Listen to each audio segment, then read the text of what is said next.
great pleasure and honor to be here with you today.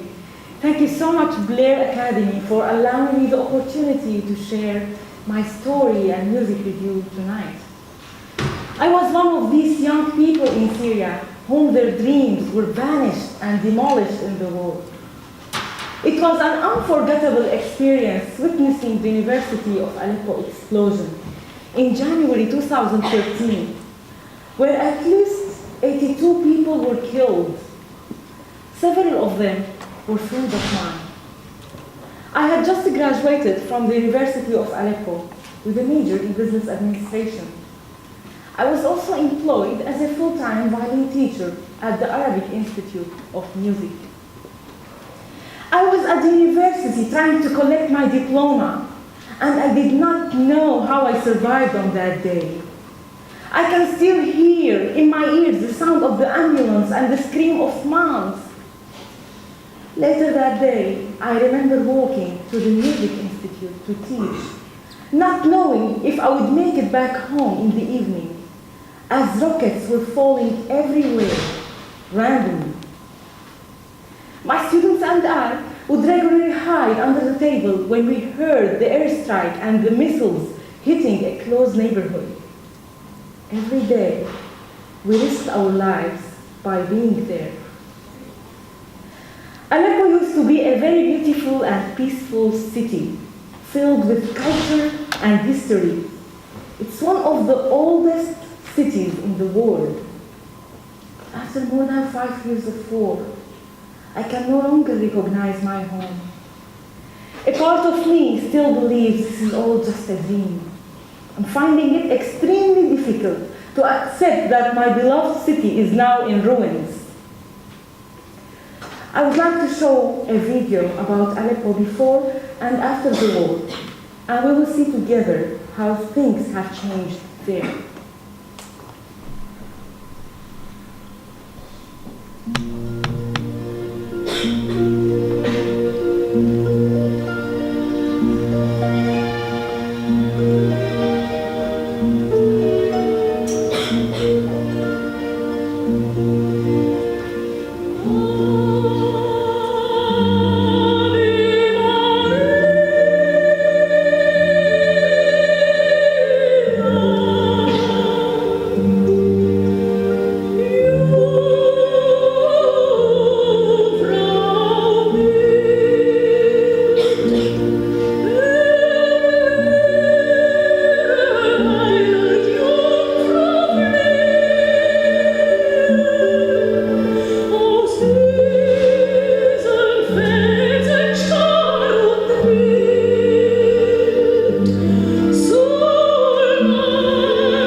It breaks my heart to see what people in my country are going through. Rebuilding the infrastructure is just one thing that can be done with our hands. But rebuilding humanity and deconstructing antagonism from the mind of people is another thing that should be done with our hearts. All my life, I have had a great passion for violin. I would risk my life to keep music alive in that city. It was my only way to express my pain and sorrow at what was happening around me. And I still believe that we can create beauty out of pain. But that day, when I went to collect my diploma, was the day I realized that I needed to live inevitably. Death did not scare me, but watching my dreams fading away did. In the following weeks, I was running under bombs falling to internet cafes due to the huge lack of electricity and power in my home. I was determined to send my applications to different programs and universities all over the world. After 6 months of tireless work, I was beyond happy to receive an email from Monmouth College in Illinois offering me a full tuition scholarship in music performance.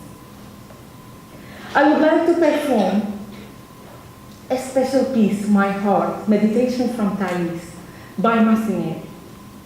This piece was one of the pieces that I used at my audition. It saved my life and it helped me to be here with you today.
such full scholarship, affording room and board, which was not going to be covered by the institution, was a great burden.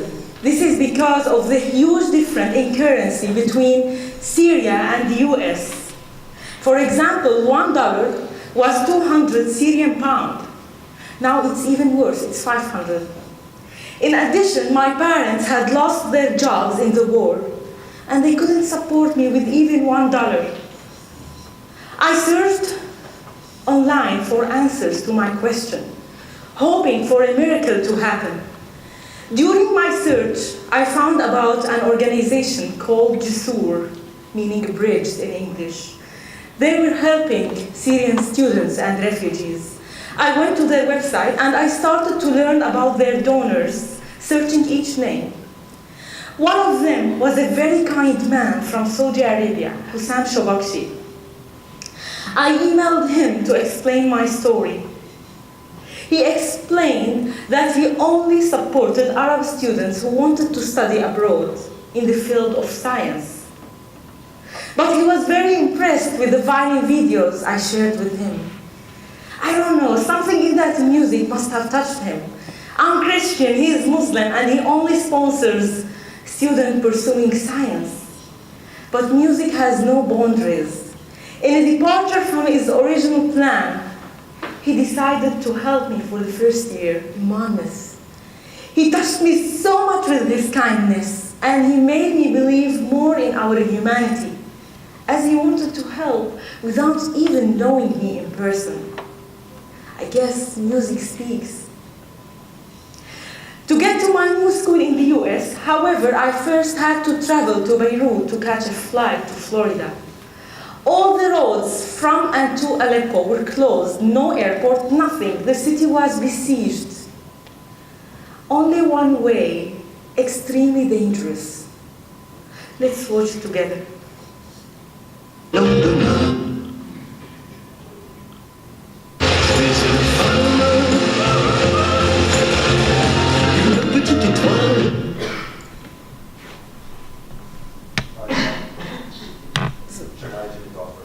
Oh, sorry.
Of the daily suffer there. I was watching that video a night before taking the trip to the US from Aleppo, and I was extremely scared. I couldn't risk the life of my mom, who was going to accompany me from Aleppo to Beirut. I was begging her to wait one more day, maybe things would change. The next day, our neighbor advised us to go to an area in Aleppo where private buses gathered to pick up passengers. But it would be at our own risk, as these buses are not affiliated with any company. I had to say yes because my flight ticket had already been booked, and I did not know if I would ever get a second chance. The bus trip took us 17 hours, normal days, not more than 5 or 6. Over than 50 security checkpoints along the way. At many of them, they thought the violin case was a gun. I had to prove it was not. They would make me to open the violin case, pick up the violin, and inspect it. The bus driver got lost in an area where I could not see anything apart from destroyed building. A couple of days after I arrived to the US, I found out that my time at Monmouth College was one of the best experiences of my life. The small liberal arts school and the entire community opened their arms and hearts to welcome 19 Syrian students. It was life-changing for each one of us, and we are immensely grateful. My professors there, David and Caroline Souda, helped me so much to overcome the language difficulties and the hardship of being separated from my family. The first week was a nightmare. I couldn't speak a word of English, and I was really disappointed. It's now 4 years later. Although I feel safe here, I live in a constant fear about my family and friends who are still struggling and surviving without the basic necessities of life. Last November, our neighbor just across the street, a girl of 17-years-old, was killed by rockets falling. An hour before that, she had phoned my mom to invite her to come over for coffee and visit. Thankfully, my mom had been asleep and she couldn't pick up. I feel she was saved by a miracle. For 3 years, my father had to go to the adjacent neighborhoods in search of wells to get water. Every day, I wonder if they will be alive tomorrow, and I wonder if I will be reunited with them one day. Being a refugee here in the US taught me a lot. To be strong, independent, and among all, to never give up. I thought that coming to the US was my dream. When I arrived, I realized that the dream was just beginning. I feel I have an obligation to always do my best to the people who supported me to be here today. I graduated from Monmouth College in 2015, and I received another scholarship for the Master of Music program at DePaul University, and I finished last June. I was hoping for my mother to be able to come to attend my graduation, but she couldn't get a visa even to visit. I was unable to return back home because of the war. So I was granted asylum here in the US, and I received my green card. I'm truly grateful to have received the opportunities to speak and perform on behalf of Syrian students and refugees at so many venues, such as the Kennedy Center, Lincoln Center, Harvard, MIT, among many others. I was humbled to be honored at the White House as Champion of Change for World Refugees by President Obama. I feel this is a huge responsibility, and I would like to be an ambassador for my country, Syria, here in the US, and conversely represent all the great values I learned here worldwide. Today, I consider myself as not just a Syrian citizen, but a new loyal and devoted young American woman. As we all know, the United States has always been the haven for millions of refugees from all over the world. And we need to remember that refugees are not a burden, but displaced people who are eager to find a second chance, an opportunity. We need to include, not to exclude. I would like to show a video from Salam Neighbor documentary. It talks about a Syrian refugee family who has been displaced now in Zachary camp in Jordan, trying to create pieces of art to establish and manage their new life.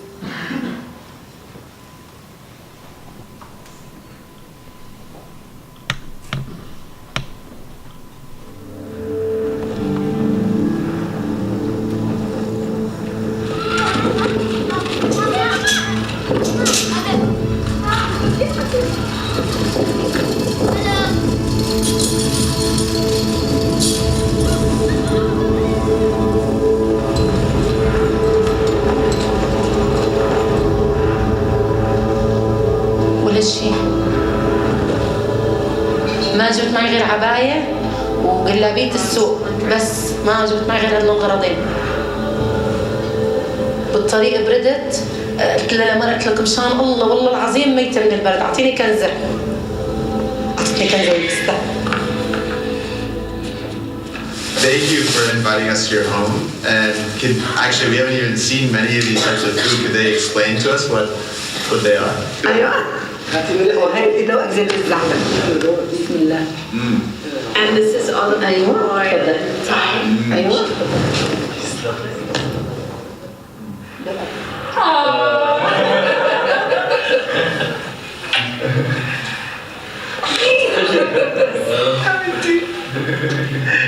حبيبتي يلا.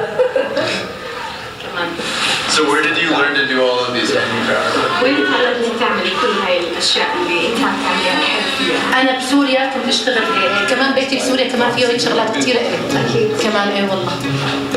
Does it cost a lot to make these? ولا شيء. ضلني هيك امشي بالزعتري لم اكياس النايلون اللي بلمون يسوون اياها بالمفوضيه، لما من الطريق يضحكوا علي الناس بس ما يعني ما عادي. اي قصان واشتغل فيهم.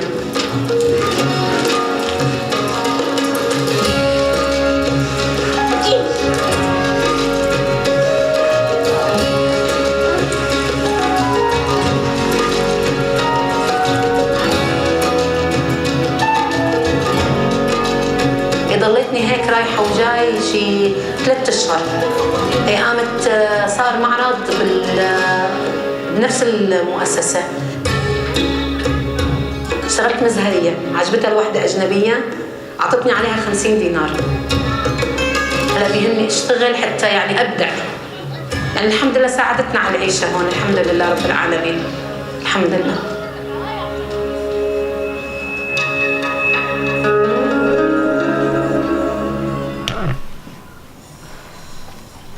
In Syria, we have many talented people, but life now is truly impossible.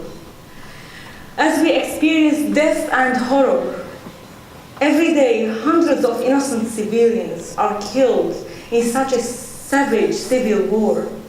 We are missing our simplest right of living safely. Syria needs help more than any time ago. We need to hear the sound of music again over guns. Before the war, the population of Syria was 23 million.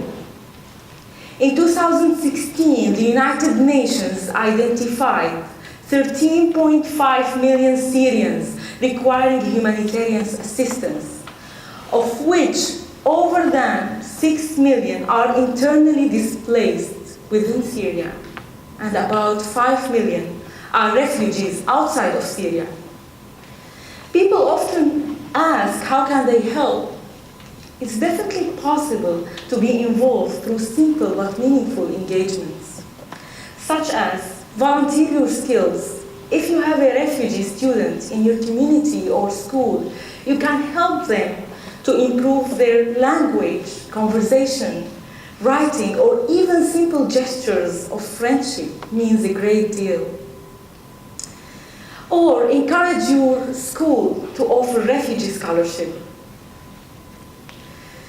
Many ambitious students and hardworking ones find themselves stuck in a war zone, facing death or losing education. Like myself, scholarship at such situation means beyond learning, it's life-saving. The Institute of International Education here in the US is doing a great job in partnering with other institutions and schools to offer these students from the conflict areas a second chance and opportunity to flourish. It would be great if you could help too. I believe that every human being is a potential, but only if given the chance. You guys, all of you, are smart and capable. I hope you all appreciate the opportunity of living in a great country like the US. You have all the facilities to succeed. Others, for example, are desperate to find simple things like electricity or water. Dream a lot, but never forget to work so hard to achieve these dreams. You can do it, never give up. It will only take you some efforts and patience. I learned that education is the best weapon we could use to defeat ignorance. You will see, once you have your degree, you will be so ready to tackle this world. I wish you all the best in your endeavors, and I trust that you all gonna have the bright future you all deserve. I feel powerless to change the current tragedy ongoing in my country. However, I believe so much in the power of music to remove barriers between people and nations. Music is a bridge which has saved my life. And we all know it's a universal language. Through music, for example, we communicate, advocate, inspire, and express the things which are hard to be expressed by any word or language. I hope music will one day help healing the pain our world has felt and create peace platform for everyone. To conclude, I would like to perform a theme from Schindler's List by John Williams. This expressive piece commemorates the tragedy of the Holocaust. It reminds us of our humanity and moves us to take actions. I will follow that with a Middle Eastern folk song, Longa Shahinaz.